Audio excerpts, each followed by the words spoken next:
Are we ready to start? Awesome. Good evening, ladies. My name is Victoria Zurkiev. I'm the president of Chazaq's Women's Division, and I'm honored to welcome you to a very special event with my dear friend Chanie Apfelbaum. Tonight we have a really fun-filled, packed event for you, so stay tuned. I want to thank, of course, Chazaq Organization and Bet Gabriel for hosting and organizing this amazing event. We need more of that, right? As you know, Bet Gabriel is the center of Queens. We have so many amazing events here, lectures, Torah learning, a bunch of minyanim, and so much inspiration actually happening right here in this center. As many of you know, Chazaq is doing so many inspirational events and lectures, but the main focus of Chazaq organization is actually the public school division that we are so passionate about, the after-school programs that we inspire the kids in more than 15 locations, giving them Torah education and Judaism and really connecting them to their heritage, and also transferring more than 1,300 public school kids to yeshiva. So let's give them a round of applause. If you know anyone that can benefit from Chazaq's public school division, please contact them. If you want to sponsor an event for a refuah shalema or for a memory of a loved one, contact Chazaq organization.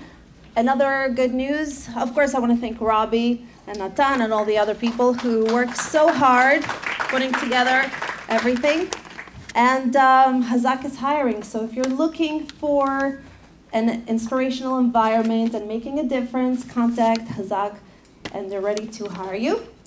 All right, so let's go through tonight's schedules. We have the amazing Chanie, of course. We're gonna do, she's gonna do a cooking demo from her book, Totally Kosher. Then we have Rebbetzin Esther Zino. Where is she? She's here. She's gonna do a little inspiration for us. We'll have a little Q&A, intimate, where you guys can also ask questions. And of course, the cookbook signing that you guys can keep, you know, from generation to generation because her books are so awesome. All right, so as many of you know and love her, you follow her on social media. She's a powerhouse, incredible woman, truly inspirational. Chanie is a recipe developer, food photographer, author of the best-selling cookbook, Millennial Kosher, which we use a lot in our house, by the way. And she just released, that we've been waiting forever, Totally Kosher. And she has been featured in the New York Times, the Wall Street Journal, and so many other incredible publications. She shares her love of food, family, tradition through interactive cooking demonstrations, workshops to audiences worldwide. Follow her culinary adventures at Busy Brooklyn in Instagram and also busybrooklyn.com on her website. It's truly an honor to introduce Chanie Apfelbaum. Let's hear it.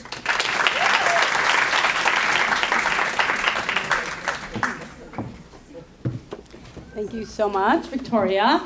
And thank you for Robbie for lots of the legwork in making this happen tonight.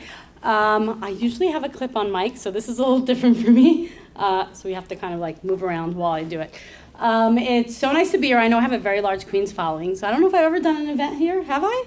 In Queens? So it's really nice to be here. Thanks to my classmates who came out. Thank you for coming, and so many of you. We're going to be making my jewel hummus. Anyone here ever make my hummus simanim from my blog, Busy in Brooklyn? Raise your hands. Anybody?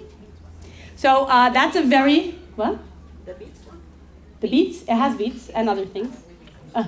Okay, so that recipe is basically, you know, I always say hummus is something that should always be dressed. You know, don't just bring it to the table, show it some love, even if you're buying it from a store. Take it out of the plastic container, put all good quality olive oil on it, put whatever you have left in your fridge. If you have a little radish, slice it up, put it on top with some olive oil, salt, and pepper. If you have some preserved lemon, some harissa, any topping, a little matbucha, like it's really meant to be topped and to be dressed beautifully. And so this concept, my hummus simanim, which is on my blog, was I took all the different simanim for Rosh Hashanah, and Each one made a different type of salad with it. So like for carrots, I made like a preserved lemon carrot slaw, and for beets, I made like a little beet salad with cumin and parsley, some sauteed leeks, and basically on top of the hummus I had a bunch of sections.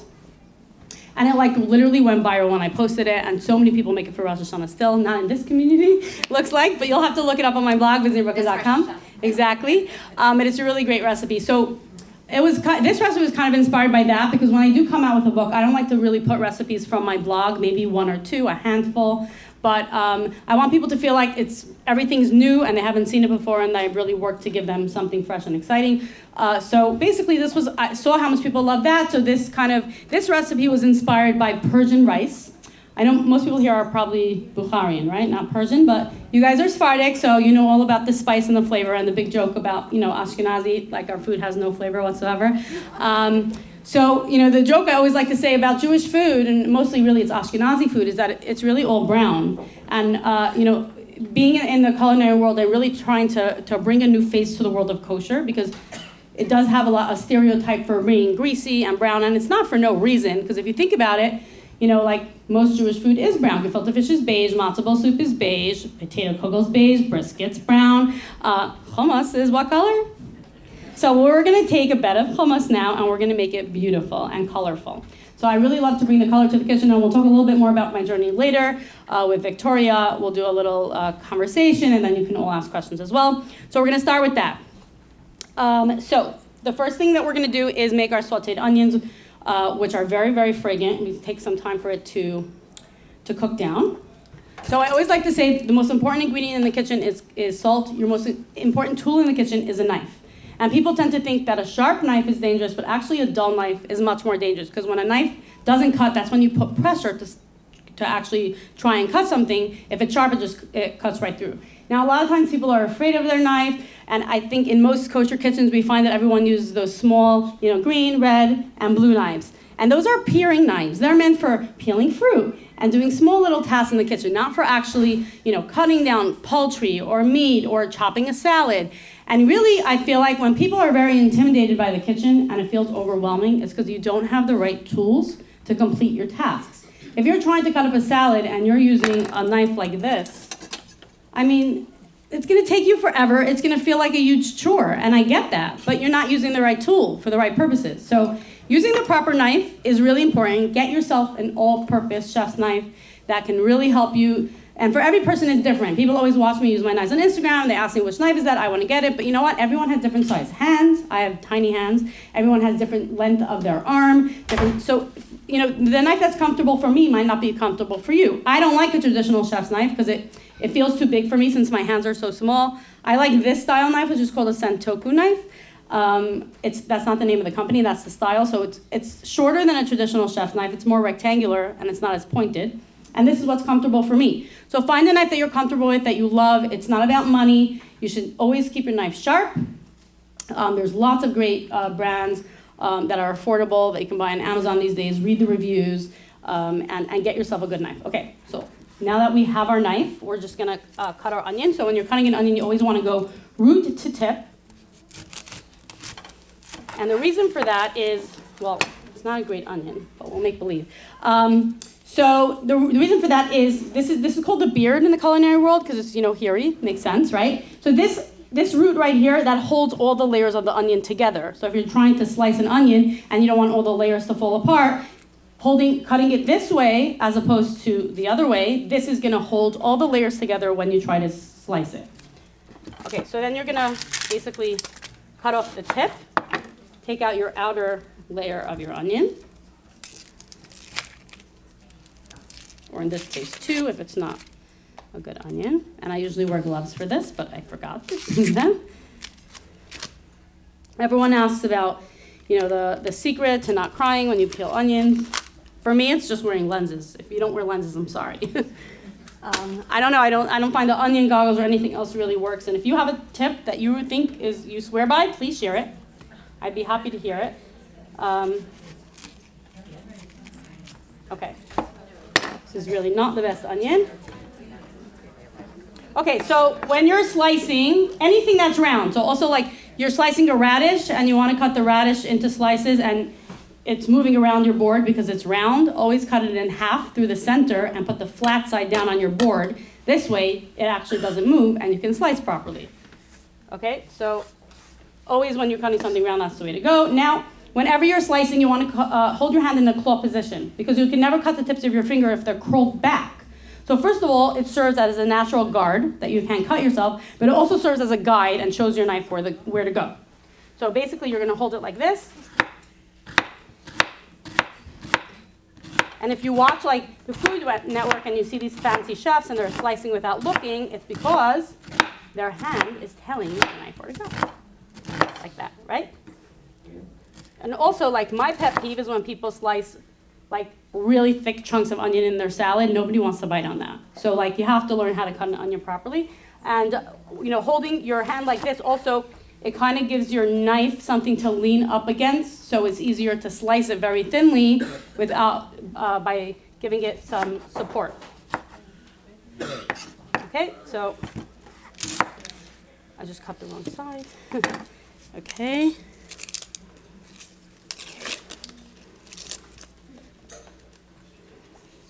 We'll get this up. These portable burners are amazing. I mean, I use them for my demos, but if you're going camping or anything like that and you need to bring a burner with you, they cook things really, really quickly. They're very powerful. You don't need to be plugged in. They just need butane, which is this stuff here. You can buy it on Amazon for like $30. And it's just a great thing to have if you're like a traveler. Obviously, you're not going to bring it in a suitcase if you're going like on an airplane, but if you're local,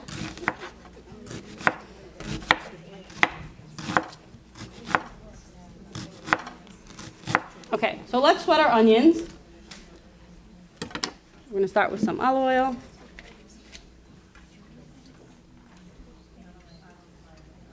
By the way, this is a great olive oil. First of all, it's Israeli, but also my thing is, like I said earlier, having the right tools for the right purposes. So many of us try to pour oil from a big container and you're trying to like drizzle your chicken, but it's going glog, glog, glog, glog, glog, and you get pools of oil. So you definitely want something, like I have a bunch of squeeze bottles, the plastic ones from Walmart. Is there Walmart here in Queens? No? Like a little further, like near the oh hell no. In any case, you can buy it online on Walmart. They used to cost 97 cents, not sure anymore with inflation what they cost. But, what? Amazing savings, yeah, the plastic squeeze bottles. So whatever oils that you use regularly, like for me, it's extra virgin olive oil. I like grapeseed oil as my all-purpose flavorless oil, whether it's for frying because it has a high smoke point. It's very important to use the right oils for the right purposes. We'll talk about that in a second. Let me just get this in the pan.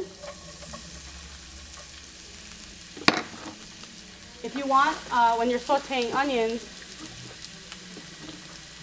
to help it move along quicker, you salt it in the beginning and it helps draw out the moisture. But if you're going to do that and the recipe calls for adding salt later, you want to reduce that because you're adding salt now, okay? Okay, so I was saying oils, it's important to use the right oils for the right purposes, and grilling season's coming up, the summer's coming. A lot of us are going to be, over the grill or broiling. And you don't want to use something like extra virgin olive oil because it has a low smoke point. It's meant for, if it's cold pressed, it's meant for like serving raw in a salad or dipping your bread. Or pure extra virgin olive oil is for sauteing. If you want to do something over high heat, you want to use light olive oil, or something like over really high heat, like something with a very high smoke point would be peanut oil, avocado oil, canola oil, grapeseed oil. Those all have higher smoke points. And that means that when you grill on, with such an oil, it's not going to break down and burn as much, which becomes toxic and really bad for you. So it's important to use the right oil for the right purposes. And I was saying earlier, having a squeeze bottle just gives you control over what you're pouring. So whatever your favorite oils are, you can pour them in a squeeze bottle. Some people like to put a little paper towel and a rubber band for whatever drips, so it doesn't get all greasy and sticky. But this one happens. What's great about this one? It has this spout right here that literally, when you close it, there and you open it, so it has a spout, so you can control that. And I love that olive oil for that reason. Okay, we don't have all the time Normally, I cook these really low and slow.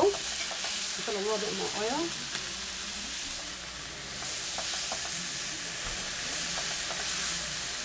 Yeah, normally I cook these really low and slow. We're gonna let it on a little bit higher heat. We want caramelization, so we want to slowly bring out all the natural sugars. So this is, like I said, inspired by jeweled rice, which has, candied orange peel in it, and sautéed onions, and lots of nuts, and all these fragrant things. So what I do next is I sauté some julienne carrots, and using one of my favorite tools, which is the julienne peeler. First, we're going to just peel it with a regular peeler, just to take off the peel. And side note, I really love to just do this for regular salads. I'm a big texture girl. I love playing around with different textures, especially in salads. I like all different, first of all, I never buy the bag of shredded carrots in the store because it literally tastes like a plastic bag. And that goes for all produce in a plastic bag. Shredded cabbage also tastes like a plastic bag to me. It's easy to I know cabbage actually, depending on your custom, but most rabbis agree you only have to check the 4 outer leaves of it. So it's after that you can slice it so easily. Really, so different to use a head of cabbage as opposed to a bag of cabbage.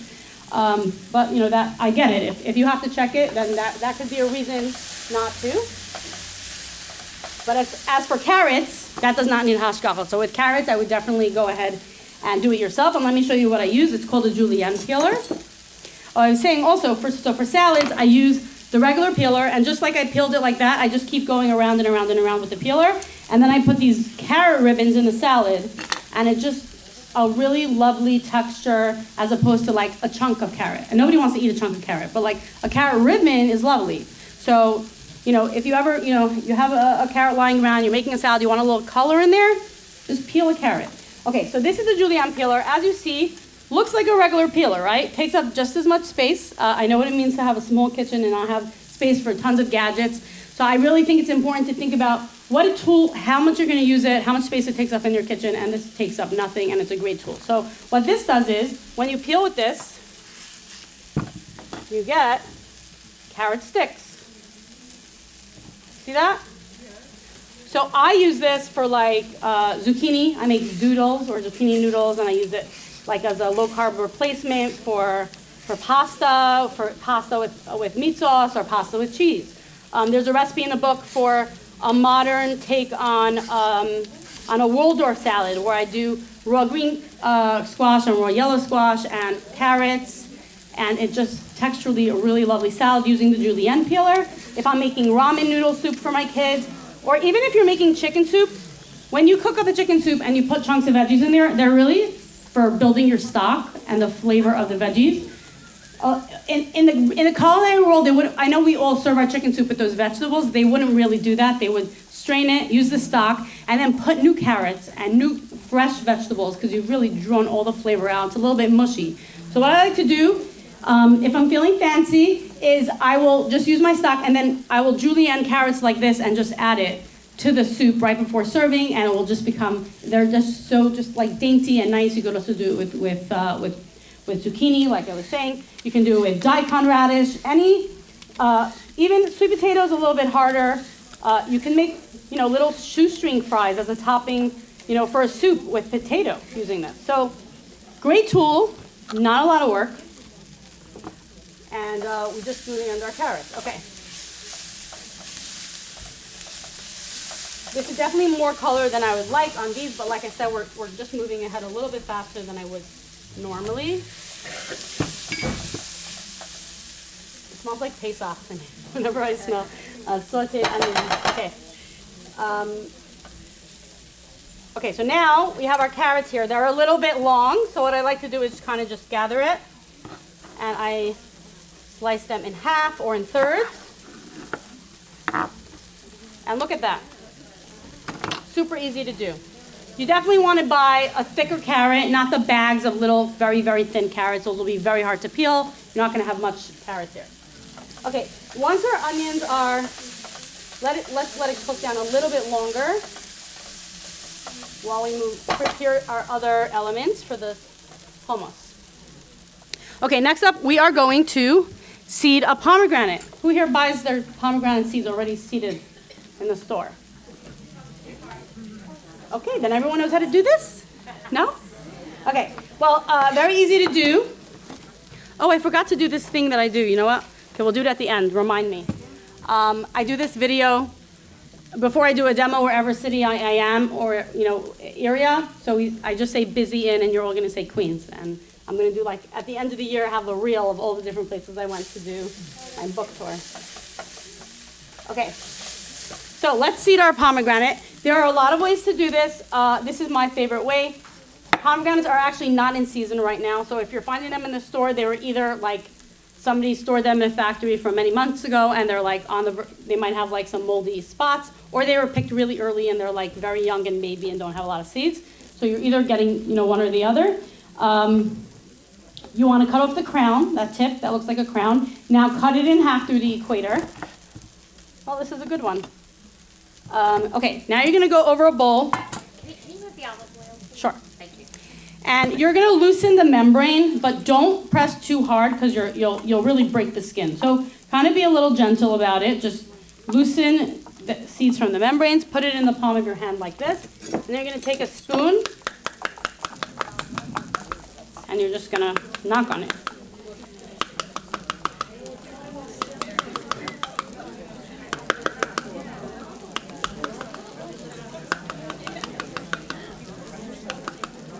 Okay, here you have empty pomegranate, bowl of seeds, very few membranes in here. Pick them out, and that's it. How easy was that? Great. Okay. Okay, once our onions are nice and caramelized, towards the end, we're going to add our spices. Who has their, Pearl, can you open to the recipe in the appetizer section and tell me? Yeah, my joke is I write cookbooks for myself because I don't remember my recipes, and then you will get the benefit from it. It's in the appetizer section, so 51. I wanted to know what spices to put in my onions. I know which spices, how much of each? Half a quarter teaspoon of ground cardamom. Hold on a second. A quarter? Yeah, quarter. Okay. A quarter teaspoon of cumin also. Cumin, cardamom. Turmeric All a quarter? and cinnamon, yeah. Oh, okay, that's easy enough. Can I get a cup of hot boiling water? Not a cup. How much for the saffron water? It says a saffron steeped in a half a teaspoon of saffron. Maybe read the ingredients. But in the ingredients, it's a quarter cup. Quarter cup. Okay, thank you. Okay. It says half teaspoon of kosher salt, but I'm assuming you put salt. Yeah, it's fine. Yeah, thank you. Oh, in here, but we added before. Yeah, right. Okay, quarter teaspoon of cumin. Quarter teaspoon of cardamom, which is literally one of my favorite spices. It's expensive, but it's so floral and delicious. Cardamom. A quarter teaspoon of cinnamon and turmeric. Thank you.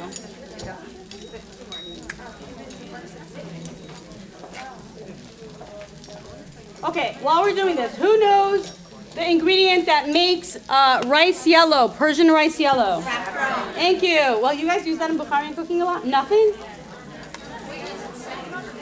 Okay. Well, turmeric can also make it yellow, and a lot of people do use turmeric.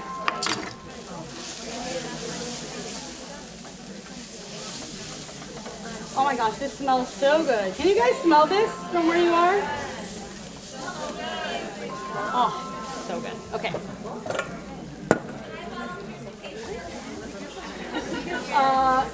You know what? Let's figure out a system. How do we figure out who could taste what? That's a good. It should be like you have to win a prize. We're definitely gonna have a platter at the end. Okay. So we have our onions. Next up, we are going to cook. I just wipe out the skillet. Right now, I don't have paper towels. Is there a paper towel somewhere? You really have to wipe it. You can't just like. You could, yeah, it's okay. I mean, I just like the carrots to be clean and not have because the spice. It's fine. It's fine. It's fine. Okay. Because you have the leftover spices, they'll end up like burning, you know. Okay, a little bit of oil again. Actually, this time I like to use grapeseed oil because olive oil, I just want the flavor of the carrots. Okay, we're going to cook that down a little bit until it softens.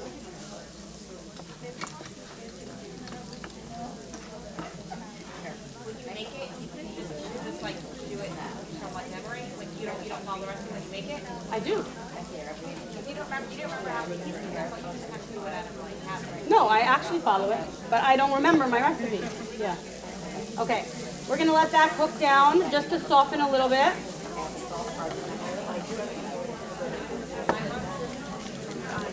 Is that sugar or something? Wait, okay. Okay, we have our pomegranate, we have our onions, we have our carrots cooking. The next thing we're gonna talk about is actually our hummus. Well, let's get our saffron. Okay, so saffron, this is actually saffron that I bought in Morocco. I was in Morocco about, 3 months ago. Yeah, we have, everyone in Morocco is selling like fake saffron. They take threads and they dye it. And like, if you walk in the street anywhere, like you literally have these vendors running by you, peddlers trying to sell you saffron. But we went to like a special store that has a government seal that was like real Moroccan saffron. So you take a little bit of saffron and put some hot water and let it steep in there for a bit. Okay. What if you don't have saffron? Can you do without it? Yeah, so listen, also saffron is definitely one of those spices that either you like it or you don't. Like rose water, like it's a little bit polarizing, so if you don't like it, leave it out. It's still really delicious without it. Because this recipe was inspired by Persian rice, that's why I add the saffron to the hummus, but it definitely can be left out. And you can even, if you wanted to, make this with store-bought hummus and not make your own, and just, spread it out on the platter and make it beautiful. Okay. Once these start to soften up, I'm going to add a little bit of sugar. In general, I really don't cook sweet food. I don't cook with a lot of sugar. But, and I definitely like to use like honey or maple syrup when I can. In this particular recipe, I didn't want the flavor of honey, so I didn't replace it, and it's really just a teaspoon of sugar. It's not much. We're going to add the juice of one orange.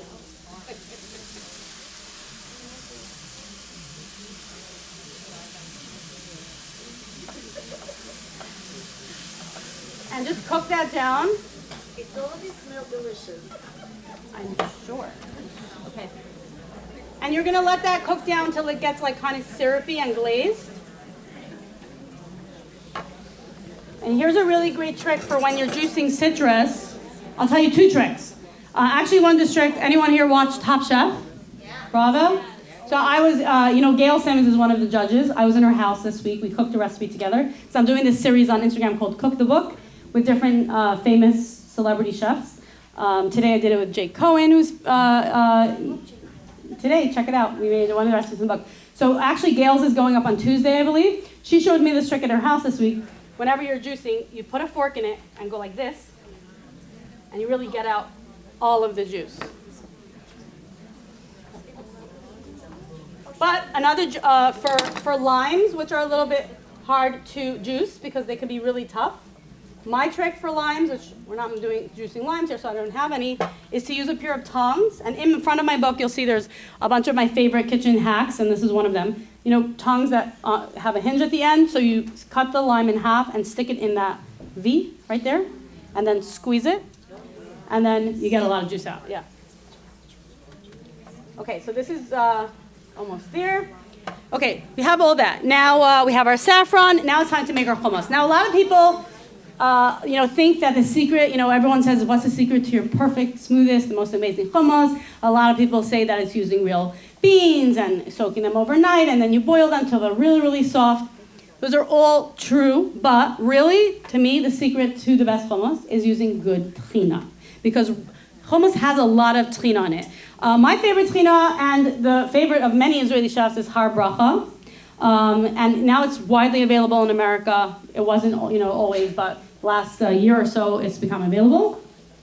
And the best tahina is made from Ethiopian sesame seeds. And, it's very normal that when you open a can of tahina, you'll see some separation. Really fresh tahina is not going to separate. It'll be nice and creamy when you open it. And you just never want to pour out the oil that's on the top. It's natural. It's what gives Trina, it's amazing. Consistency is all that natural oil, so don't spill it out. I like to use not a spoon, but actually something flat, the back of a fork or a knife, and stir it. If you find that the bottom is very hard and stuck, like a rock and hard, break it up, put it in the food processor, the whole entire jar, and blend it up and pour it back in the jar. And that will save your trina. Another thing you could do, a trick, is to store it upside down in your pantry, and it redistributes the oils and keeps it from separating. But if, like I said, sometimes you think, oh, you open it up. Well, first of all, if it smells rancid, you should throw it out and not use it, because sesame seeds do go rancid. But I go through jars of trina all the time. I don't even refrigerate it. I don't think it's necessary unless you don't use it often enough. Even if it's open, you don't refrigerate it? No, I never refrigerate it. But like I use my trina. So, can I get a tissue or a napkin? That would be great. Okay. So we're gonna start with 2 cloves of garlic. If you have like a Vitamix, really a Vitamix makes the best, most silkiest hummus.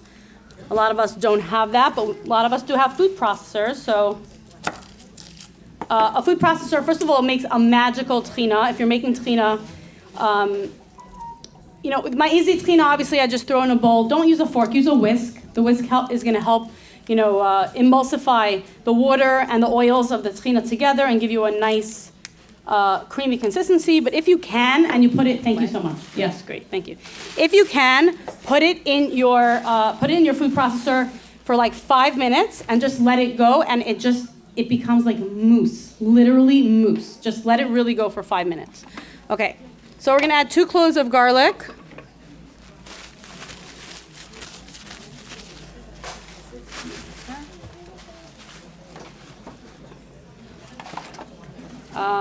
Does anyone else want to tell me what goes in here? Oh, yeah, sorry. I know a 1/4 cup plus 2 tablespoons of lemon juice, right? In the what? In the hummus you're making? Yeah, in the hummus. 2 garlic cloves, 1/4 cup of plus 1 tablespoon of fresh. Oh, plus 1 lemon, tablespoon, okay. 2 teaspoons of kosher salt. 1 minute, let me get my lemon. I think that was a 1/4 cup. Do you use lemon juice or fresh lemon? So, very good question. Whenever you're making a raw sauce, anything that's raw, so a pesto, a chimichurri, a hummus, right? It's not being cooked, well, the chickpeas are being cooked in a hummus sometimes, but you should use fresh garlic, fresh lemon juice only, good quality olive oil. If you're cooking a sauce, you're making a marinara sauce, it's gonna sit over the fire for an hour and simmer, you wanna use frozen garlic cubes, that's fine.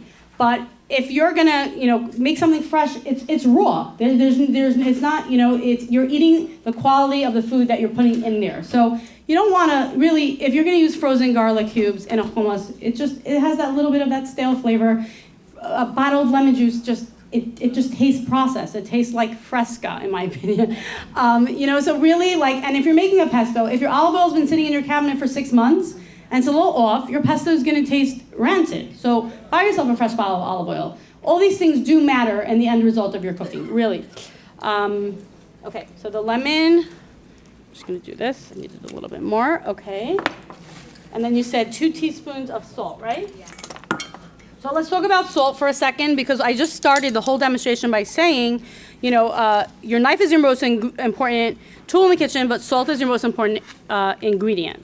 And it's really important to use a pure salt. Table salt is called table salt for a reason. It should be reserved for the table. That means if you're at the table and your chicken soup is a little undersalted and you want to add a pinch of salt from the salt shaker with table salt, that's fine. But table salt has anti-caking agents in it because they don't want it to clump together in your salt shaker. So those anti-caking agents actually have a metallic flavor to it, a little bit of metallic undertone. So if you're in this kitchen and you're making your pot of chicken soup and you're using table salt, that's quite a bit of salt. That's 2 tablespoons of salt, not a shake of salt. So then your salt is gonna, it will have a little bit of that metallic taste is going to be transferred into your soup. So in the kitchen, first of all, if you have a thing of table salt, reserve it for the table, finish it up, and I would just say don't buy table salt again. Some people have iodine deficiency, they need to buy that type of salt, that's different. But if you don't, just use, I'm not a fan of table salt. Like I said, it's not a pure salt. Stick to kosher salt, sea salt, pink Himalayan salt. Those are all pure salts. You just find the salt that you love, becomes the salt that you always season it with. Because over time, you're just going to become comfortable with your salt. Like I do, when I travel out of the country, like my favorite is Diamond Crystal kosher salt forever. A lot of chefs like Diamond Crystal kosher salt or kosher salt in general because the grains are larger, so it's easier to kind of gauge your seasoning because you can feel it between your fingers. Whereas sea salt's very, very fine.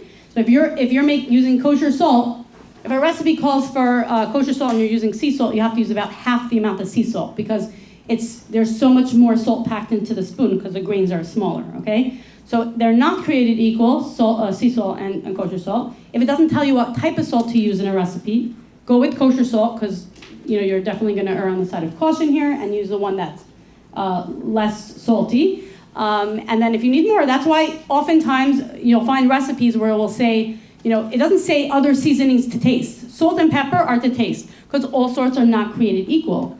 So, and the same thing with pepper. How coarse is your pepper grind? Are you using pepper powder, which I'm not a fan of because you should taste your pepper. It shouldn't just pulverize into dust and be dispersed. And it also tends to clump up in your food when it's tiny, really powdery.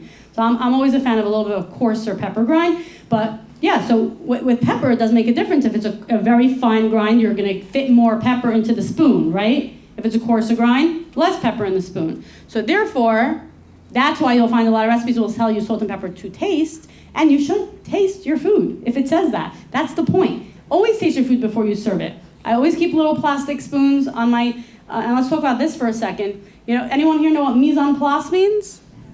Mise en place. Everything in its place. It's a French term of the culinary. Everything started with French cooking, and it basically means to have all your things prepped. And I always like to say, whoever came up with the concept of mise en place never made Shabbos, because nobody's prepping all their stuff beautifully in their kitchen because we're all just trying to get everything done. What does mise en place mean to the average cook? For me, I have a tray on my island of all of my regular things that I grab. That means I don't want to be looking for my salt in my cabinet. I always use my salt. My salt should be right there. Don't ever pour your salt from a box.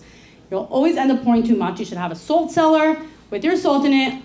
For me, what is on my thing? So I have my salt cellar, my pepper grinder. For me, I like, unless it's a recipe calls for a measurement of pepper and it uses a large amount of pepper, I'm using my freshly ground pepper. I keep my Morton flaky salt there. I have my squeezed bottles of olive oil. What else do I have on there? It's not coming to mind right now. So basically, those main things that you're always a little some gloves and a little jar, a mason jar with a bunch of plastic spoons because I'm tasting as I go constantly. So always taste as you go. But going back to the salt, as I was saying earlier. Find the salt that you're comfortable with that becomes your salt that you season with. When I go out of the country and out of America, kosher salt is so coarse, it's not something that you can actually cook with. And I'm so used to mine, and they give me sea salt, and I'm not used to seasoning with sea salt because it's so much finer. I'll oftentimes travel with my salt.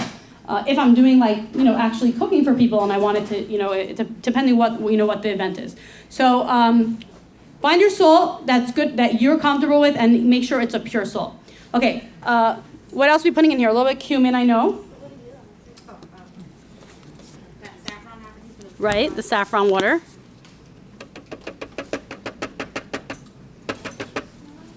that's cumin, half teaspoon of cumin, saffron, and half a cup of ice water. Okay, so that's another trick to great trina.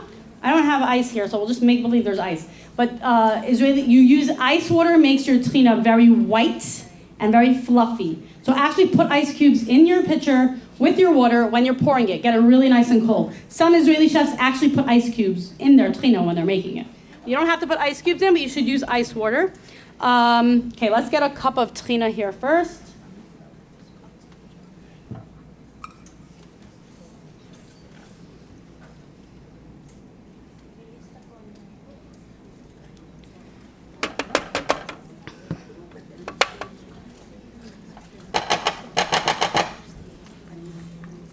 Okay.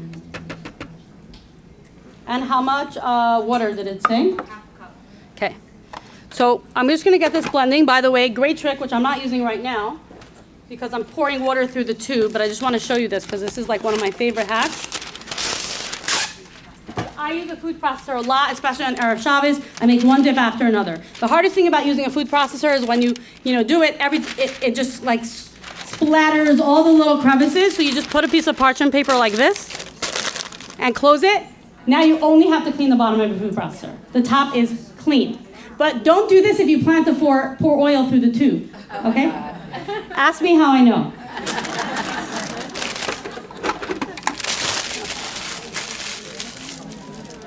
You once showed how to do it with plastic wrap. I do it every Friday. With what? Plastic wrap. Yeah, either that. every Friday. I started liking the parchment better.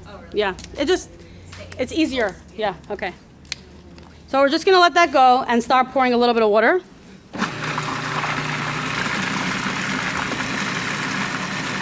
And you'll see when you start making tchina in the beginning, it gets really, really thick, really, really just like clumpy. And then as you add the water, it starts to thin out and become fluffy.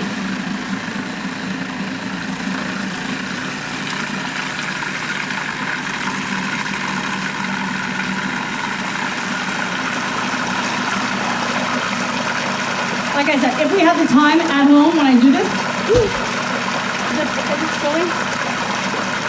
The table is very narrow. Thank you. Yeah, when I do this at home, I literally will let it go for a good 5 minutes.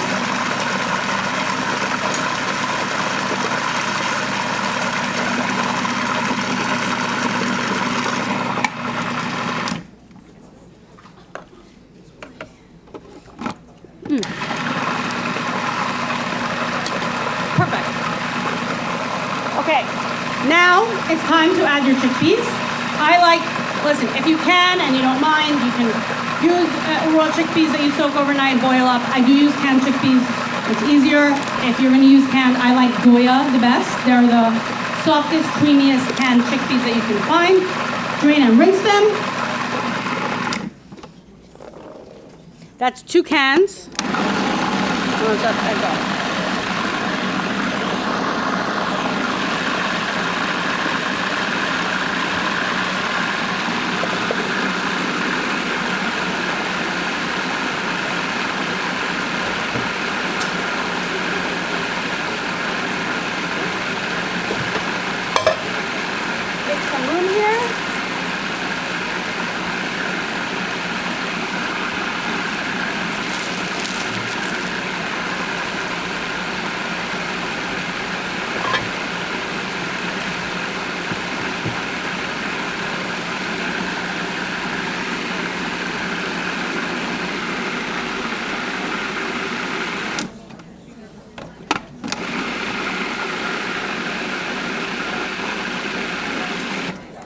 Okay, we don't have forever. I would let it go for a little bit longer if I had the time. But this is our beautiful creamy hummus. Okay, now you're going to take a nice large platter. And I really stopped using a lot of the deep salad bowls and I resorted to the shallow ones because for me it's like food is, as I was saying earlier, a lot of the foods that we eat are brown, and I just love bringing color to food, garnishing it, making it look beautiful. Even if you think about it, a salad you bring to your Shabbos table, you make a salad in a deep salad bowl, you pour the dressing on, it's limp, it's all one big mush, it just doesn't look appetizing. I take shallow platters, and I just layer my salad beautifully. I bring a little jar of the dressing to the table, and I mix it at the table. This way, people saw the salad, it looks appetizing, it looks colorful, it looks beautiful, and they want to eat it. It's not like a limp salad that's been sitting in the kitchen. So you're preparing it anyway. Just put your salad dressing, in a little trivet, and bring it to the table that way. Okay. So we're just going to kind of make a well here. You guys see that beautiful yellow color? That's from our saffron. Okay, now let's decorate. We're going to start with our onions.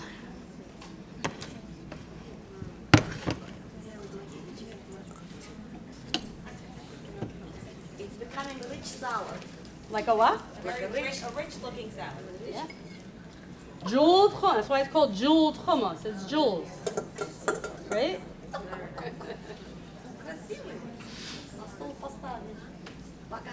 Okay. We put our carrots.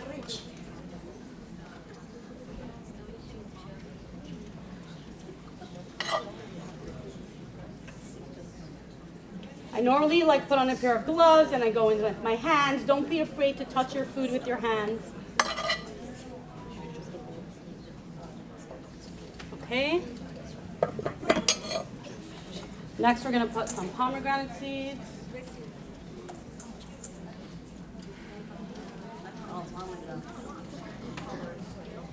Now we're gonna do, some toasted slivered almonds. I didn't actually toast these, we don't have an oven here. But when you do use nuts, any kind of nuts, even if it says that it was roasted in the store, it was roasted a year ago, sat on a supermarket shelf for 6 months. Put it on a tray, 350 degrees for 8 minutes. Your whole house will smell like toasted nuts. They'll be crunchy, and it will be like completely change the experience of your nuts. Okay, some salted roasted pistachios. I usually chop these, but I think you guys get the point. I put some za'atar.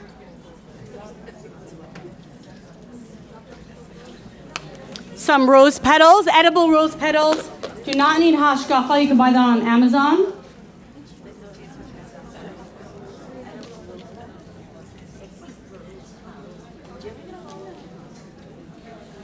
And then you finish it with some good cold pressed olive oil.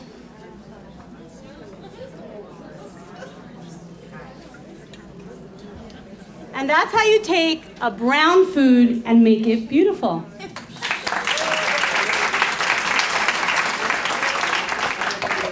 So I hope you learned some tips and tricks. This is like, I've made this at so many demos already for the book release. People cannot get enough. Everyone's like, this is so delicious, and it really is. I mean, obviously for me, food should look beautiful, but it also has to taste delicious. But people do eat with their eyes first, and we'll talk about this, but I really came to food as a way of expressing my artistic side. But obviously, flavor is number one, really. So you gotta season in layers, use lots of spices. Like I said, everyone's Sephardic here, or most of you, so you know all about that. It's something I had to learn because I grew up Ashkenazi, and my mother thinks that sugar is a seasoning, not a sweetener. So anyway, we'll sit down and we'll talk a little bit, and I don't know who gets to taste it. Like, how do we decide? My mother and daughter can taste it. But they have to see how gorgeous it is. Yeah. Should we? How do we? Okay. So we. Walk around. Oh, I don't know. You can do that if you want. You should walk around. Walk around. You guys, look how Does somebody want to walk around? Okay. Oh wait, let me do the Busy and Queens thing, if you guys don't mind, real quickly. You're not going to see you. It's so fast, so don't even. Literally, you're not going to see your face. Nothing. Okay. So we'll do one trial because I've done this enough times to know that we need it. So when I say 1, 2, 3, go, everyone will just say Busy and Queens. Okay. 1, 2, 3, go. Busy and Queens. Awesome. Okay, now I'm actually going to video it, but let me just get it. Okay. I kind of want to do it here in the middle. 1 minute. Yeah. Okay. You ready? 1, 2, 3, go. Busy and Queens. Awesome. Awesome. Thank you guys. Okay, we'll clean up. Yes, clean up. Meanwhile, she'll say a few words. Okay. Can we give a round of applause to Chanie? How amazing was that? I want to take you home. I heard you were good. Yeah, but Chanie's also good. All right, so while we clean up and set up for part 2, we have the incredible Rebbetzin Zino, who's going to say a few words of inspiration because we all have to be inspired, not only with our stomachs, but with our souls. So, Rebbetzin Zino, please. Good evening, everyone. Welcome to Beit Gabriel. This is a place where I myself grew up and would come here to Minyan on Shabbat. And a lot of growth was here. And I have a lot of hakarat tov to this place. And Bezrat Hashem, with the little that I know, Hashem's going to help me inspire everyone tonight, including myself, to at least take something with us on a different level. We women have the power to influence our home. No matter what your status is in your life, you have a very important job at home. Whether if you're a sister, an aunt, and a mother, if you're married, if you're not married, it doesn't matter. If you're single, we all play an important part in our home. And I'm going to explain why. It can be through cooking. We can express ourselves like Chanie explained and showed us, and she's going to go in depth. It could be the way we speak to our children, we speak to our friends and family, our husband. Even when we speak about ourselves, has a tremendous impact on how we have a home. The way we observe mitzvot says everything. The way you light the Shabbos candles, the way you prepare for Shabbat, the way you do any mitzvah in your house has a tremendous effect on everyone around you. When you do things stressed, if you have anxiety, which is normal, a lot of people go through anxiety, even me, we all go through it. But you have to be in tune with yourself. What causes you this anxiety? And you have to be real with yourself. And if a certain person causes you anxiety, then limit yourself with that person. And it's okay to ask for that space. You're entitled for it. It's normal. It's healthy. And if you're lying to yourself and you say, no, I can't, it's not respectful, you're doing more damage to yourself than to the other person. You should know. Let's take cooking, for example. There's so many lessons we can take from cooking. And I want to just thank my husband also because he really helped me put the shir together. I was like, what am I going to talk to them about in a cooking demo? Like, it's so hard. So we came together, we figured it out, and Baruch Hashem put a lot of beautiful insights and inspiration. And something very amazing, when we cook, we have different flavor of foods, different fruits and vegetables. You have spicy, you have sweet, you have sour, you have tangy, you have barbecue, smoky, you have different flavors, right? Too salty is also not good and too sweet is also not good. You have to find that balance within yourself, within your home. And you have to constantly check the fire. Is it burning? Is it not? Is it the water overspilling, right? You always have to constantly look into that. But why? Because we are human beings and we all make mistakes. And it's normal. And I'm here to remind every single person here in this room, including myself, that yes, we make mistakes, but at the same time, we have to work on ourselves. We have to work on our spirituality because at the end of the day, yes, we're all here to please people, but at the end of the day, we go to Hashem. Did we please Hashem? Did I do my part and please Hashem? Am I satisfied with myself? And you're not going to be, and it's okay, because you have another day tomorrow. And that's the beauty of what Hashem gives us called life and teshuvah. And He doesn't throw it back in your face and say, look at all the times you did X, Y, and Z. He looks at today. And we also should look at today and not focus on the past. And that's in your marriages, that's with your children, that's with yourself, that's with everything in life. There's a process to cooking. You put it on fire. It's burning. It looks evil, right? You take your raw meat, you're chopping up the onions, you put it with oil, you're frying it, and the heat, it's so hot. The onion, poor onion, oy, right? The poor meat, oh my gosh. But at the end of all this torture, let's call it torture, all the pain and suffering this food is going through, it's going to taste spectacular. It's going to taste delicious, wonderful. And that's also with us. Hashem puts us to a test, on such a hard test, and we feel like we're in a fire. We feel like, oh my God, I can't live with myself. It's too hard. But this test is going to make you great. You're going to taste delicious. You're going to become who you need to become. Your neshama is going to be who you need to be. And a lot of times, we forget that. We forget that challenges are a part of life. I'm not going to say suffering. I want to say challenges. And I'm not going to say punishment because Hashem doesn't punish. It's our actions. The way we react has a reaction, right? So to a person who's driving a car, they don't put their blinker on. They just merge to get the exit. They fly. What happens, God forbid? Car crash. Are you going to blame God? No.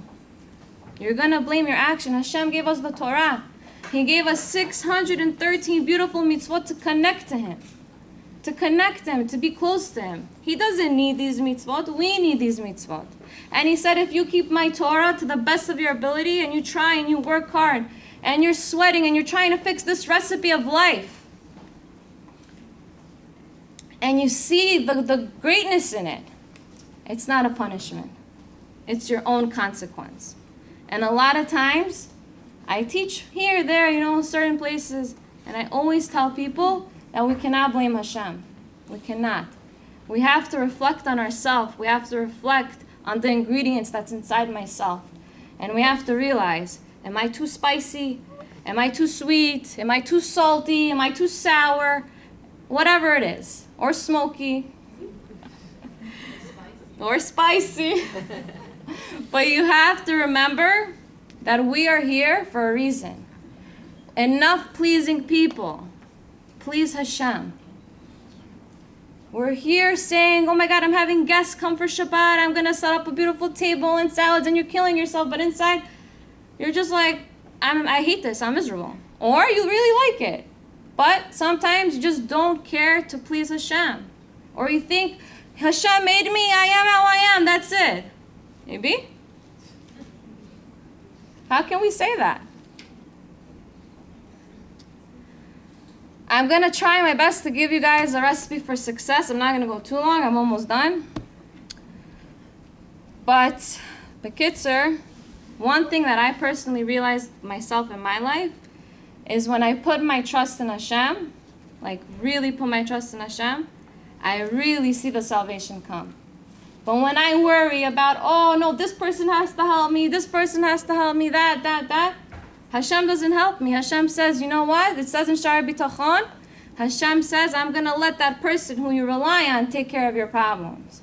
So I don't want that because this person is limited. Hashem's not limited. So if I put my trust in Hashem, He's going to just give me. So we need to work on letting go of control, putting down our ego. It's hard. Trust me, I know it's hard. You want to say a few extra things. Talking to myself too. But sometimes, better not to say. The second thing is emunah. Bitachon and emunah go hand in hand. Bitachon is trust in Hashem and emunah is faith in Hashem. Emunah, we know that there is Hashem. But now put that belief and really put it into action. Trust Him now. He's going to put you to the test. How much do you love me? How much do you care for me? So we believe in Hashem even though life gets tough. But then when we're in that challenge, let's say with our children, with our husbands, with our parents, with this, with that, all of a sudden, we get this anxiety, which is lack of bitachon, which is normal, we're human, and we panic. But you should know, you should really personally have a journal and talk to yourself and write it down. It's so healing, it's so beautiful. And I feel a lot of people are silently suffering, and it's so sad. You can help yourself through Hashem. Have bitachon and really implement it in your life. There's a story with Rav Zusha and Rav Elimelech, my famous story. I love this story. This story, when my husband told me the story, it really changed my life. And every time I feel sad or upset, I really try to put the story back into my brain. So Rav Zusha and Rav Elimelech, they were walking to go daven, and all of a sudden this Russian anti-Semite sees two Jews walking down the street, and he says, you two fools, come over here, you're coming with me, I'm throwing you to jail. They throw them in jail. He throws them in jail, and Rav Zusha is so upset. He's like, Rav Elimelech, I'm so upset, I want to daven, I can't daven, there's a bucket of urine here. And Rav Elimelech looked at Rav Zusha, imagine, he's such a big rabbi. And he said, Rav Elimelech, right now, you have to understand, you're doing the will of Hashem. It says in the Torah, you cannot daven where it smells. So you're fulfilling what Hashem wants you to fulfill at this moment right now. So why are you sad? Right away, he's like, wow, you're right. They grabbed each other hand by hand and they started dancing. And they were dancing and dancing and dancing. And this Russian soldier comes into the cell and he's like, why you fools dancing?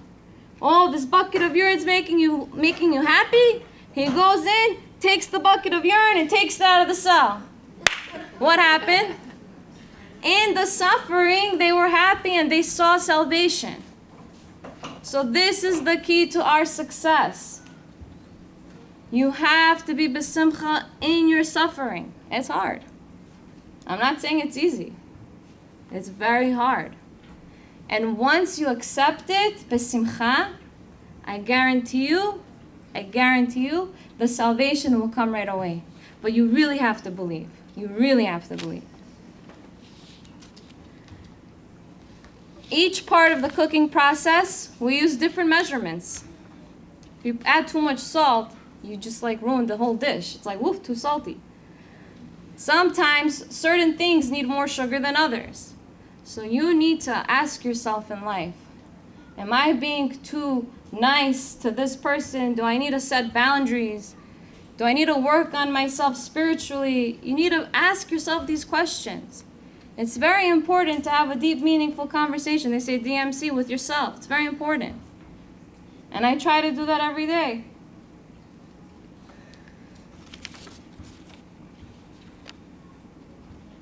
A lot of times we're into the presentation of the food, which is good. But after a few seconds, you eat it. You devour it. And what happens? The second thing, the most important thing after the presentation is the taste. Did you enjoy? Did you want more of it? That's Torah. Once you hear Torah, you just want more and more and more. You don't want it to stop. You probably don't want me to stop. Kidding. But we have to remember, you have to ask yourself. Even I ask myself this. Because some people might say, oh, rabbi's wife, what do you have to work on? Oh, believe me, we all have a lot of things to work on, right? Even with tzniut. Me with tzniut. After kids, some things don't fit you. And I might think it might fit me. What's the big deal? What's the problem? So you have to check. You have to see. Is it too tight here? Is it too tight there? You always have to be on top of yourself. You have to be your own mashgiach because your kids look up to you. And if you're big on Instagram, everyone looks up to you. And if you're big in school, everyone looks up to you. And if you're big at work, you're the only one who makes a bracha aloud. I'm telling you, it makes a big impact on a lot of people. And a lot of times, we underestimate myself. You should know I underestimate myself too. I said to my husband, why did they ask me to speak?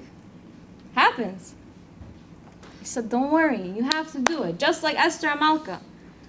Mordechai said to Esther, you have to save the Jewish people. And she said, what did she say? She said, me? Me? You want me to save the Jewish people? Why me? And he said, it doesn't make sense that you're in the palace. It has to be that you're in the palace to save the Jewish people. And if it's not going to be you, it's going to come through someone else, the Geulah, and your father's name and household is going to be forgotten. So you have to take responsibility of yourself, of your mitzvot, of your dignity, of Am Yisrael. Be proud to be a Yid. Be proud. Be proud to be any other Yid you are, Bukhari, Ashkenazi, whatever it is. A lot of times, we're so embarrassed to be a Jew, it scares me. But I was learning about Simcha, actually, and there was one source that said that why are we in Galut?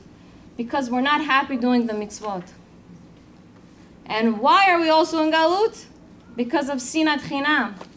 And why are we also in Galut? Because of Lashon Hara and Motzei Shemra. We're talking bad about people, that's true. And on top of that, we're making up rumors about the other person. This is exactly why we do not have the Geulah. And if you're besimcha when you do the mitzvot, work on it. At least show Hashem you're working. It's all about effort. I used to be a teacher. If a child was failing in class, I don't think I ever failed a child. If they said, please, Mora, help me, I can't, it's so hard for me, I understand. Not everyone has skills in this area or skills in that area, and that doesn't mean you're dumb. It's fine. So I said, I'll give you extra credit. So you'll pass with a 70, not a 90, 75, whatever it is. Don't you want to pass when Mashiach comes right now? At least you could say, I tried. At least we could all say, I tried. It's all about effort. I always tell my J-Wave students, you have 2 skirts, both not tzanua. They're not religious, right? Which skirt are you going to wear? The one that's a little bit longer than the other one, or the really short one? That's still, you're passing a test. It all depends on your level. And right now we're coming into the summer, and it's very easy to go sleeveless, skirtless, whatever you want to call it. But I feel it's my obligation as a Jewish woman to share with you that I also have struggles in this area. And it's normal. But we have to strengthen ourselves in this area because the tzniut protects Am Yisrael. And you are the soldier of Am Yisrael. There was one video going around Instagram, and I'm going to end with this. It was the Holocaust Remembrance Day.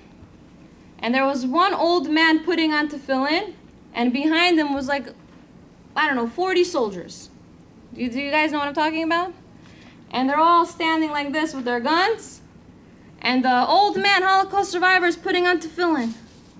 And the only thing I noticed personally was that Holocaust man putting on tefillin.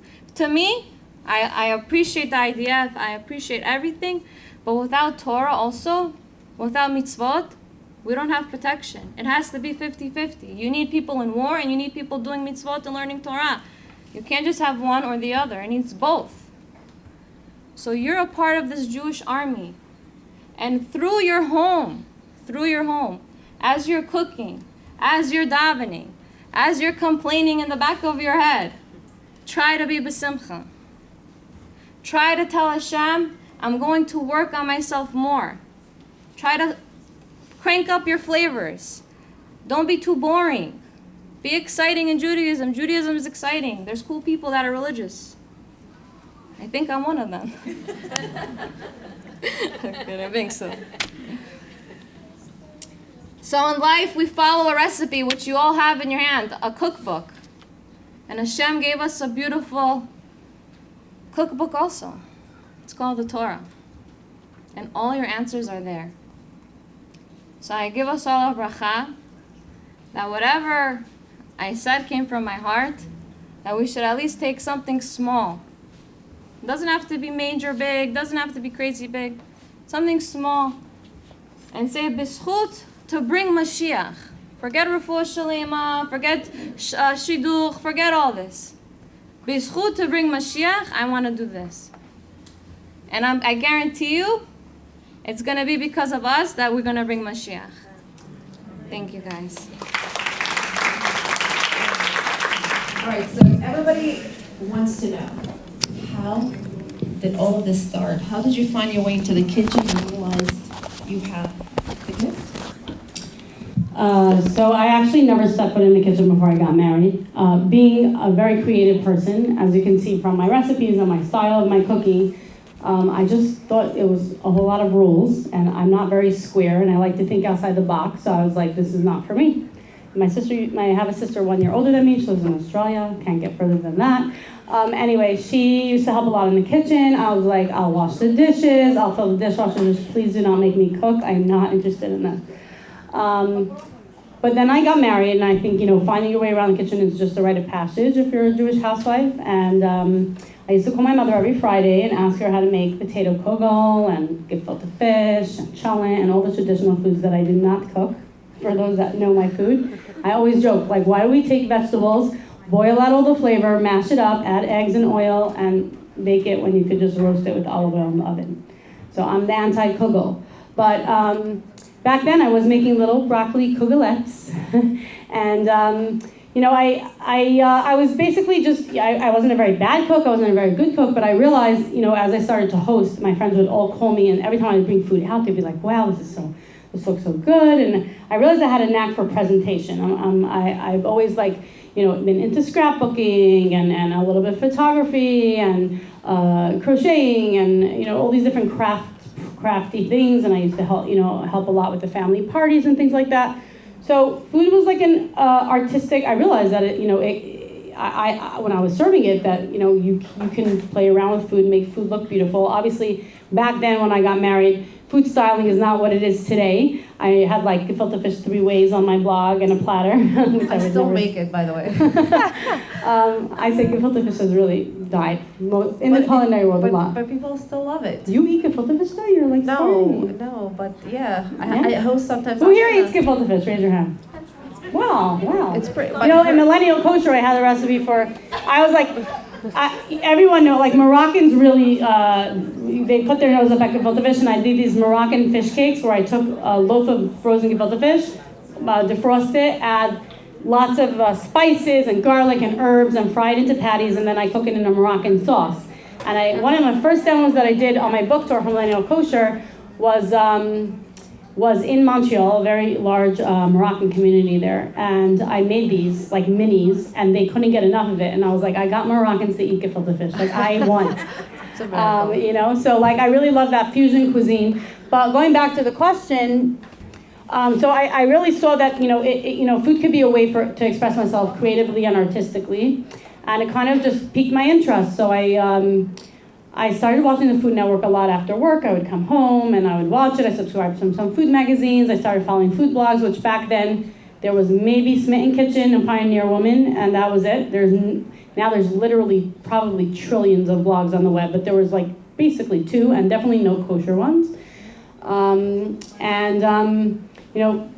Fast forward. After I had my 3rd child, I decided I didn't want to work outside the house anymore, but I really needed something to do because, like I said, very creative. I would just lose my mind if I was changing diapers all day.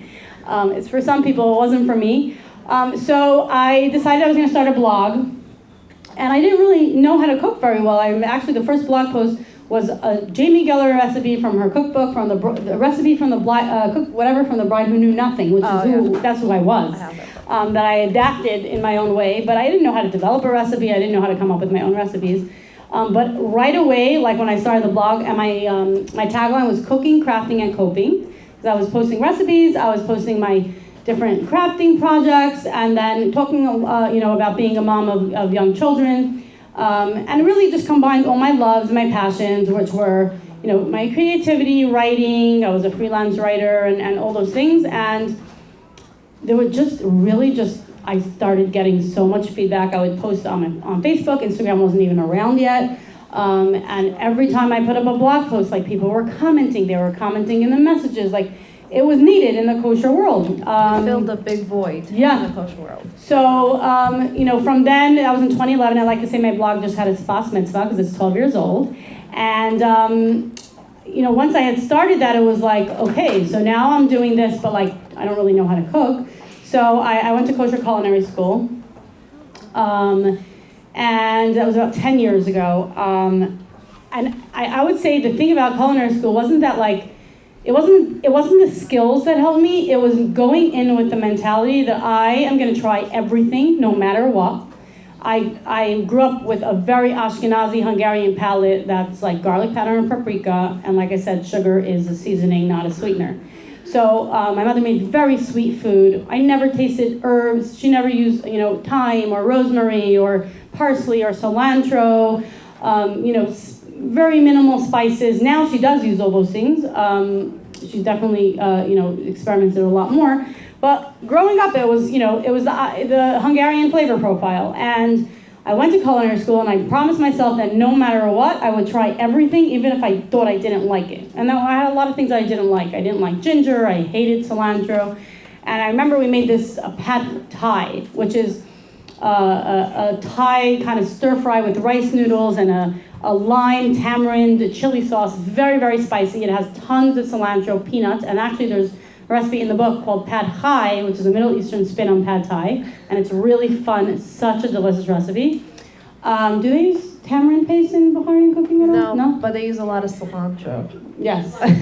I love cilantro now. Oh, okay. So, when I remember like just tasting that dish, and like my palate was like, what is this flavor? Like just on every level. It was so layered. It was acidic. It was spicy. It was just so amazing. And that's really what something just changed in my mind, was like first of all, we made so many different types of global cuisine. We made dal, Indian dal, and we made different foods that I'd never tasted in my life. Nowadays, in the restaurant world, you have something like, you have Marani here, which is Georgian. You have Sensakana, which is Peruvian Japanese. But like back in the day, we didn't have any. We had the basic maybe French bistro, but that was about it.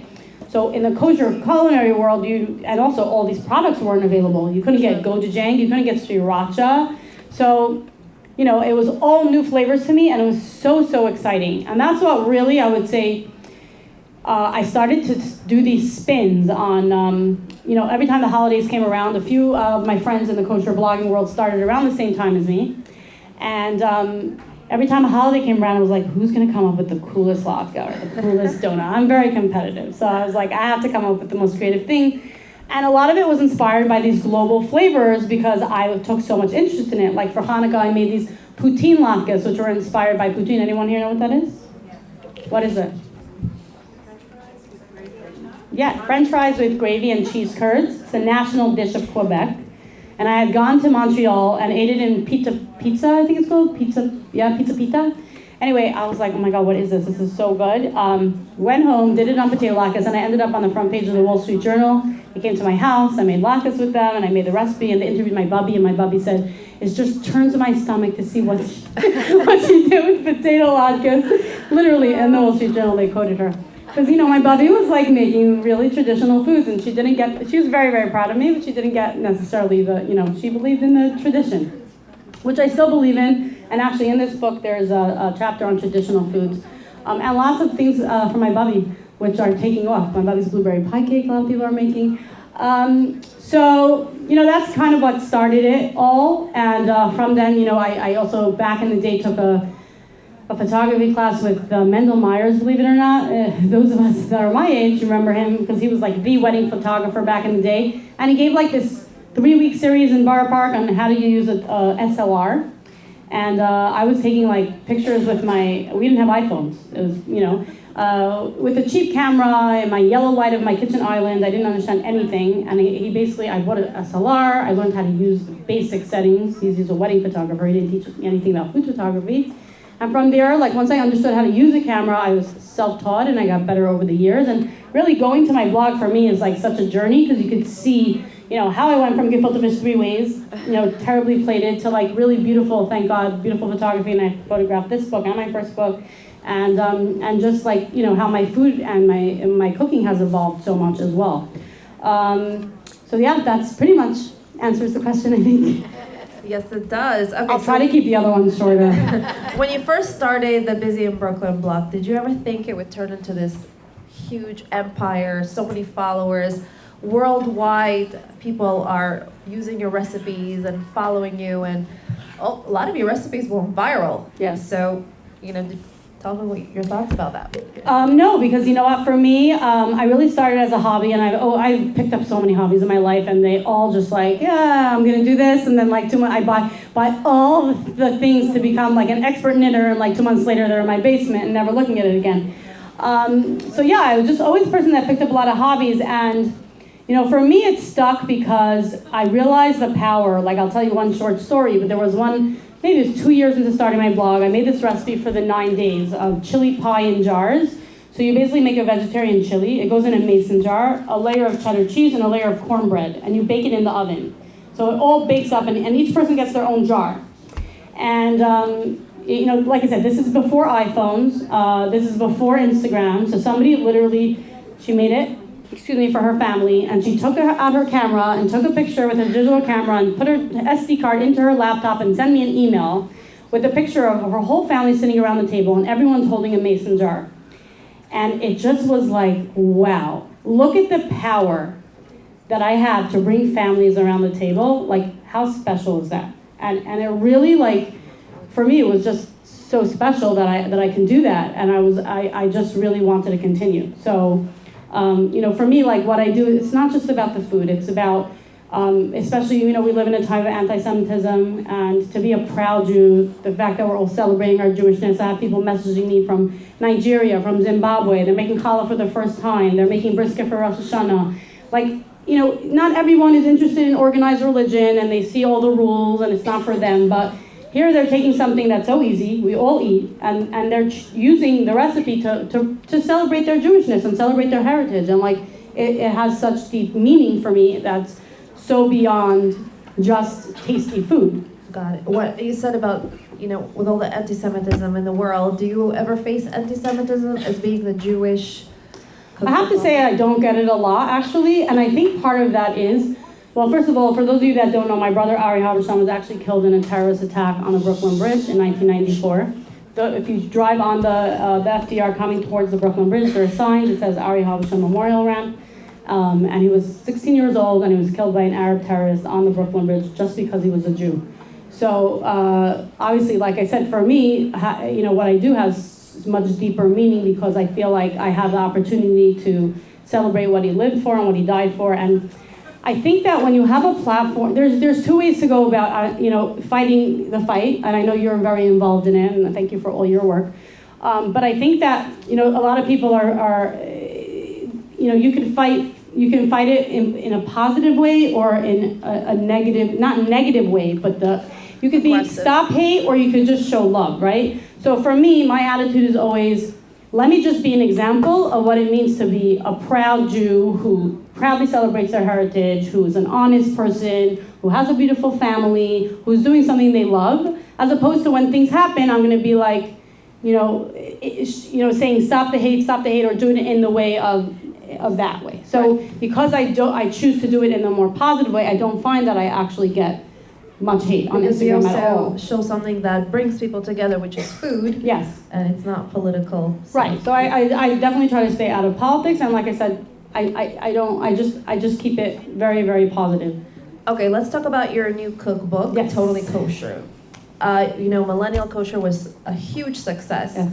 It was a different cookbook that I guess the kosher world hasn't seen yet, and you brought a lot of, new twists on the old, recipes, which is amazing. So how would you compare the process between this book to that book? And my microphone is dead. Yeah. Okay. I think we all got the question, right? Yes. It was very scary for me to write a second book because Millennial Kosher was very successful, thank God. And I think in its time, in 2018, it brought a lot of new things to the culinary world. Like, I said sriracha earlier. Now, who doesn't have sriracha in their fridge? But I remember being in Williamsburg in a store, and the owner said, he had long payas, and he said to me, thank you so much for bringing sriracha into my house. We put it on everything, And when my book came out, it was right before Shavuos, and I have a kale Caesar salad in the book. Now, Caesar salad always has anchovies. It's very, that's the way it's made. But in the Hamish world, the way I grew up with Caesar dressing, it was mayonnaise, distilled white vinegar, sugar, and garlic powder. That was our house dressing, our house Caesar. Definitely did not have anchovies. It had no umami, no depth of flavor. And when the book came out, someone sent me a message. She sent her husband, I think it was Muncie or Lakewood, to the store to buy anchovies. And the stores, the guy's like, why there's so many men here to buy anchovies? What is going on? He's like, this new cookbook came out. So, in 2018, that brought a lot of those flavors to the kosher kitchen that people weren't used to. Now it was like, what do I do now? Because we are used to that, right? So I was definitely, there was that intimidation. But so first of all, I did go mainstream with a new mainstream publisher. My first book was published by ArtScroll. They're really great to work with. But with my second book, I got an offer to work with Penguin Random House, which is one of the biggest mainstream publishers in the world. And they haven't written a kosher cookbook in many, many years. And one thing that I was really passionate about is putting pictures of my kids and my family and lifestyle photos in the book, which ArtScroll does not, unfortunately, print photos of women. So I wanted to have that. I mean, it's something that people get a peek into my life that follow me on Instagram. It's something to me like being able to reach mainstream Jews and having pictures of my boys with their yarmulke and tzitzis on their, even if you don't notice it, but maybe they do. And I have a picture of lighting Shabbos candles with my daughters, and all these things were very intentional that I thought about and that I really meant something to me to show not just the food, but how beautiful our traditions are. And so that, the opportunity to go mainstream and reach a whole new audience was like huge. And that's why I did put a tradition chapter in this book, because many of us cook traditionally, but maybe, people that are not so affiliated, they don't, and they want to make chicken soup, and they want to make cholent, they want to make potato kugel. So that was there, and there wasn't. I feel like I didn't answer something because I meant to say something else. Did I answer it? I think so. I mean, is this thing on? Okay. And then also, with Totally Kosher, I think I did more global cuisine. I think my food is a little bit more elevated and refined than Millennial Kosher because I evolved as a cook since then. It was 5 years ago. And my food is more elevated. A lot of us are eating more raw fish than we ever were eating in Millennial Kosher, and that's why in Millennial Kosher my sushi nachos were like a huge hit. And a funny story, I went to Antwerp on book tour with Millennial Kosher, and there was 800 Yiddish-speaking ladies in the audience, and one lady, and I made my sushi nachos, and one lady raised her hand and said, "Can I use gefilte fish instead of tuna?" Like in little, she wanted to put it in little cubes, like a little, anyway. It was funny. Amazing. So I have to ask, what is the best part of your job?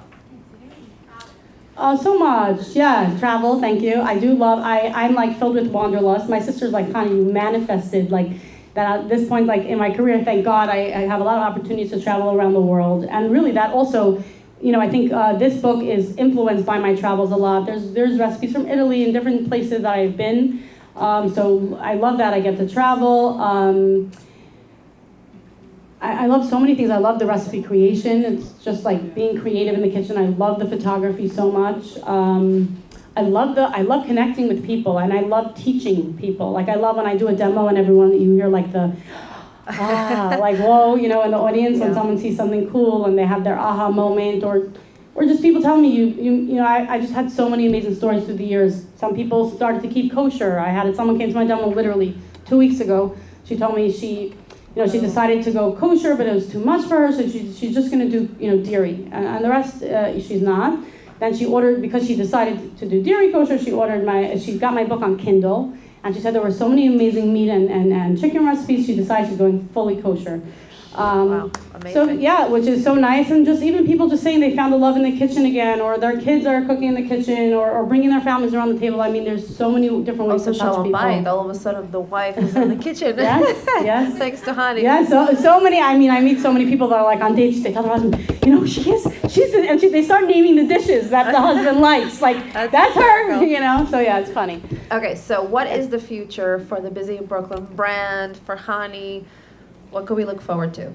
It's hard to say because so many opportunities come my way, and I'm just like open. Like I feel like I'm an open vessel. Like whatever Hashem wants to send me, I'm like just so open to opportunities. I don't know, like, did I ever imagine I would be writing a book with Penguin Random House? No, and then I ended up in People magazine a few weeks ago, and I was on Bravo and Watch What Happens Live, and I'm just kind of riding the wave and seeing what life brings my way.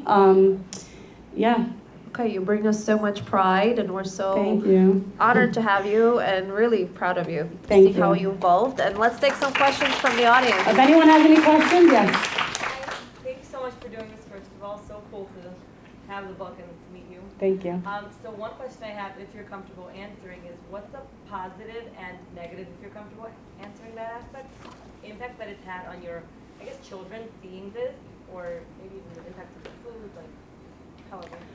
Actually, someone came over to me on my Pesach program and she said, I went over to your daughter and I asked her, how do you feel about your mother? She's famous, this, that. And she's like, I'm so proud of her. Aww. And really, that's how my kids feel. They're so proud, and I really try to get them involved in the process. First of all, they're my recipe testers. They know every recipe back and forth. They know the recipes that didn't make it in the book because they didn't like it. So they really feel like a part of it. They feel like a part of the process, and they are very proud. I don't think there are downsides, I don't see them. I see positive things. So. Anyone else?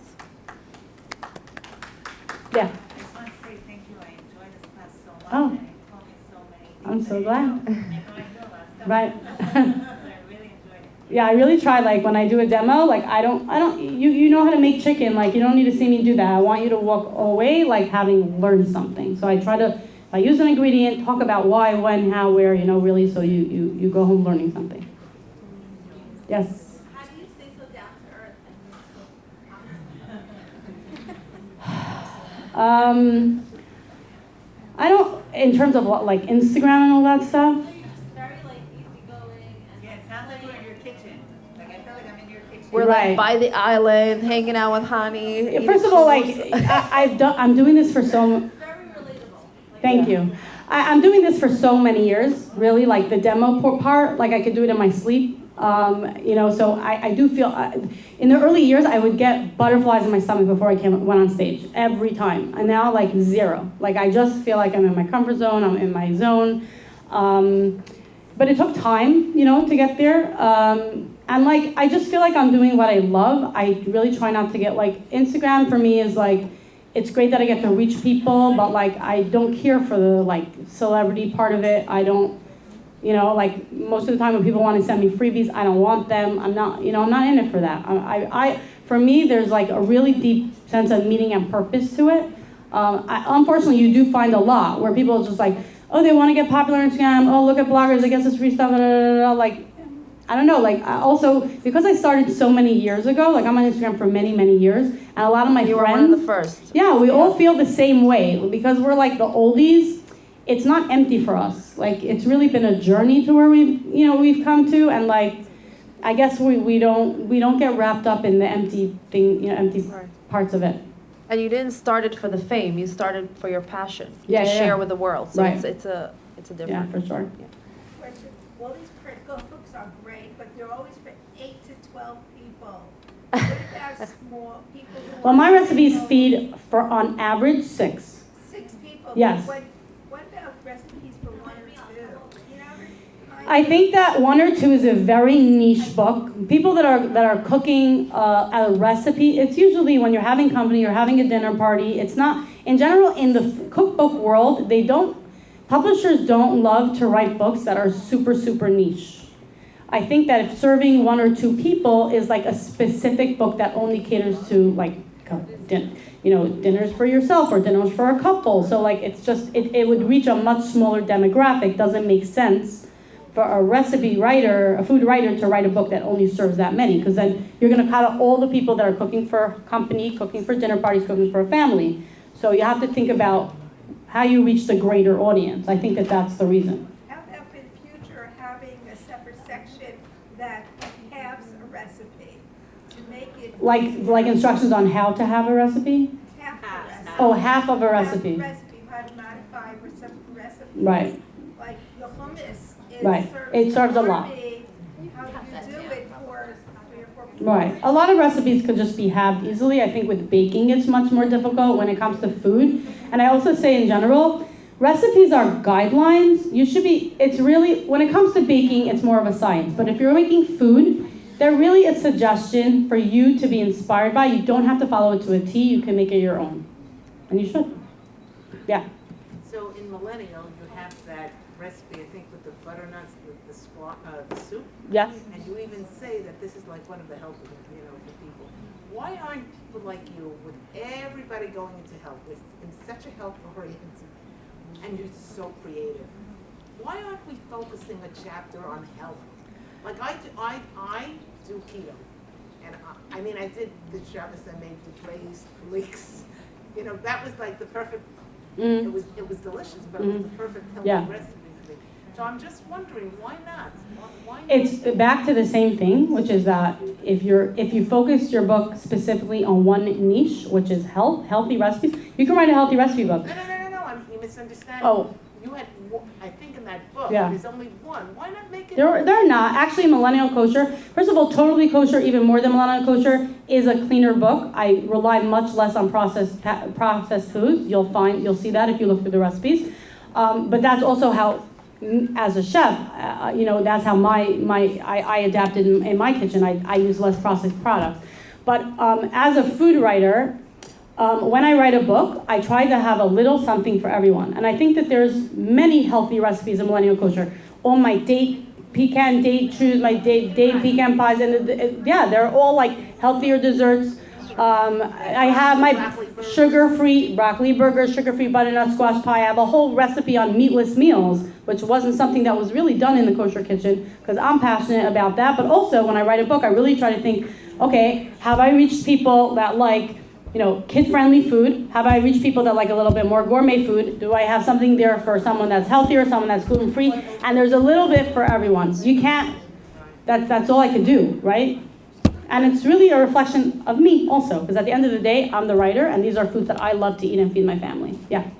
So you say that you're children test your food, and do you cook with them? Do you get them involved with you? Do you do like I never push. preps with them to cook with you? Right. So one of my daughters is very interested in cooking, and she loves to help me, and she's very she has an amazing palate. Like when I use saffron today, in Millennium Kosher there were no recipes with saffron. It's like kind of new to my kitchen. And there's a lentil saffron soup in the book also, and I made it for dinner, and she tasted it, and she goes, "Ma, there's a spice in here you never used before. What is it?" And I was like, "How do you know that?" Anyway, she has a really great palate, and she loves it. But if my kids are not interested, my older daughter... You should probably consider Only Bukharians force their kids. Yeah, I know. They're calling in the kitchen, you're like, come in. So yeah, I mean, if I find if my kid asks or they're more interested, then I never push it. try to make their own food and experiment on their own? Well, if they're old enough, if they're just there to make a mess in the kitchen, probably not. If they're old enough, 100% have fun, but clean up after yourself. Yes? How many rounds of testing does it usually take to perfect the recipe? Right. It probably varies, but Right, so really food is much less than baking, takes a lot more tries to perfect it. In general, my recipes by me are tested at least 3 times and then go out to recipe testers and test it 3 more times before it makes it into a book. do you have any recipes that were just you knew it was great? For sure, many. Just you knew what it, and you just went out to test? Well, I tried at least 2 times for sure, but yeah, with food, it really most of the time comes out. You're just maybe measuring it more perfectly, tweaking here and there, weighing things out because sometimes I make a recipe on the fly and it comes out so good that I have to retest it and actually measure because if I'm not doing it for writing, I'm not measuring. Right. So, yes.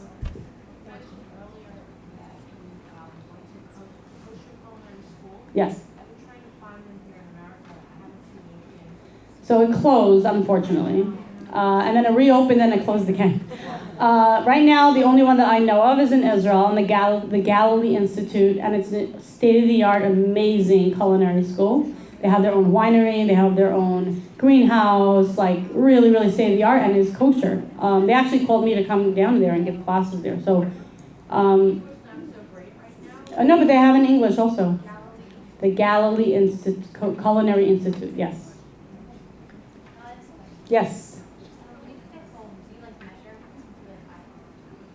Yeah, so like I was saying, if I'm doing it if I'm doing recipe development for a company, for a book, then I have to measure. When I'm just cooking for my family, never, ever, ever. Never. Why should I? So no. Someone, Steve. Okay, so what celebrity chef would you love to hear from that would say, "Hey, Connie, let's cook together"? Is there one or? No, I don't like him. No, Gordon Ramsay. No. I've been doing this cook the book series, which has been a lot of fun because I've been doing some with people. Good question that I really like. Daphne Oz, who actually, I love her. She's Dr. Oz's daughter. I think she's just so beautiful, and her food is amazing and flavorful, but clean and different. And I love her big wooden salad bowls, and I just love her food, really. And I just was you know what, I'm just gonna DM her on Instagram and see if she'll write a blurb for my book. She's never even gonna read it, and she literally answered me, and I sent her the book. She wrote a blurb for the book. Wow. She's so sweet. She's so nice. I sent her the book. She did an Instagram story about it, and I was just fangirling so hard. So it would be my dream to cook with her. I love her. She's awesome. She's also a mom of 4 kids, and her kids are always beautiful and perfectly dressed. Yeah. Anyway, she's the dream life. How many questions do you want to take? How many more? We'll take one more question, I guess, and then we'll sign. What? Do you ever do takeout, ever? Am I human? I totally do, but I'm often disappointed in the kosher, the kosher restaurant food. It's just it needs. The problem is that not they're able to get away with it, But I appreciate when there's a good restaurant. I really will tell them and I'll rave about it. But I'm also not a food snob. I like falafel on the street corner. No problem, delicious. I don't need a fancy meal. And also even a lot of people are intimidated to invite me for Shabbos, and I'm are you kidding? I'm just happy not to be the one cooking. I cook for a living. And I feel you can learn something from everyone. Like, unless, like, there's very few people that are really, really, really bad cooks. Usually, like, you know, people are pretty decent, and even if you go to someone's house and they made an interesting salad, you can be inspired by it, even if, and maybe you can elevate it, maybe you can change it, but like, you can learn something from everyone, I really feel like, so. Thank you. You're welcome. Okay, so you guys can come up, bring your books, I'll sign them, take pictures, whatever you like. And thank you. Thank you, honey. You're amazing.